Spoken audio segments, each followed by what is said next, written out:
Good morning. Today is February 3rd. This is To My Liberal Friends, and I'm John Haddo. Yesterday I talked about whether or not Biden should pivot and start working with people. I'm not sure he's going to do that, working with the other side, but I want to talk today a little bit more by expanding what Biden campaigned on and what he's actually done. When Joe Biden was the candidate, he told everybody he was a uniter and he would bring the nation together. Instead, he's pushed for a highly partisan and progressive agenda. He has filled his administration with very progressive people on the far left of even the Democratic Party. On the campaign trail, he promised to open the schools around the nation, and as of today, as many as 50% of the public schools remain closed. Teachers refuse to go back to the classroom, and Biden, being beholden to the teachers' union, remains mute.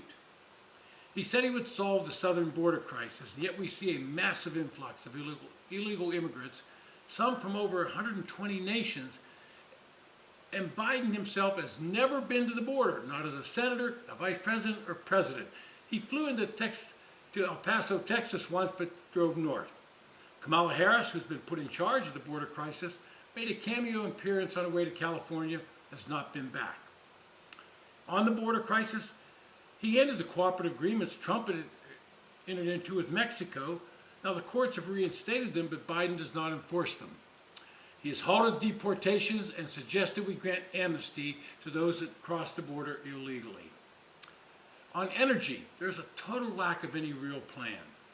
The administration talks constantly about green sources and renewable energy while ignoring the fact that rising costs of gas and oil are fueling inflation and hurting everyday citizens, actually hurting the lower incomes even harder because these are things they need to do. They need to buy gas for their car and they need to heat their homes. On COVID, the pandemic that has just destroyed our economy, he announced that he would not trust any vaccine developed under the Trump administration, only to take that very vaccine once he was elected. But it helped fuel distrust among millions of people on the vaccine. He then appointed Xavier Becerra, former congressman from California, as the Secretary of Health and Human Services, despite having absolutely no healthcare experience. He followed that up by appointing former Pennsylvania Department of Health Secretary Rachel Levine to a top HH post, even though she issued an order while in Pennsylvania to send COVID patients to nursing homes. That's one of the issues that helped take down the New York Governor Andrew Cuomo. But being progressive and woke, Rachel Levine is a transgender, and Biden had to have somebody like that in a top position in his administration. He then supported and signed a $2 trillion spending package into law under the guise of COVID relief, even though we still had $1 trillion from a previous bill that hadn't been spent. Biden has also instructed the Attorney General, Merrick Garland, to make it easier for prison inmates to get materials about gaining access to vote in elections. They would love to have the prison population voting for Democrats. And now he supports a bill designed to give both the District of Columbia and Puerto Rico statehood. Now this would require a change in the Constitution for the District of Columbia.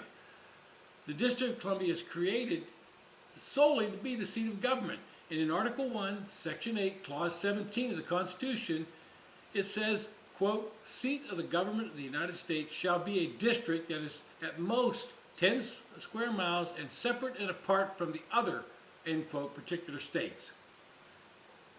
D.C. was never intended to be a state. Now, the solution to that is very simple in front of everybody. We've already retroceded the cities of Arlington and Alexandria in the original 10-mile square back to Virginia. Simply retrocede the rest of the district back to the state of Maryland. But that wouldn't sit well with either Maryland or the District of Columbia. The District of Columbia would lose their great autonomy of being separate from any other state. And Maryland, when you couple the district with Prince George's County, then there's a real, and Baltimore City, you now have, being blunt, a black majority state, and that won't sit well with the politicians in Annapolis. The reason they want these two to be states is they will elect 2 Democratic senators. Pure and simple, it's politics, nothing else.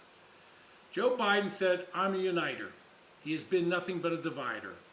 He doesn't seem to focus on the issues that are affecting everyday Americans and seems to be aloof from making any real decisions about how to advance the economy and get us back on the right track. This is To My Liberal Friends. Thanks for listening.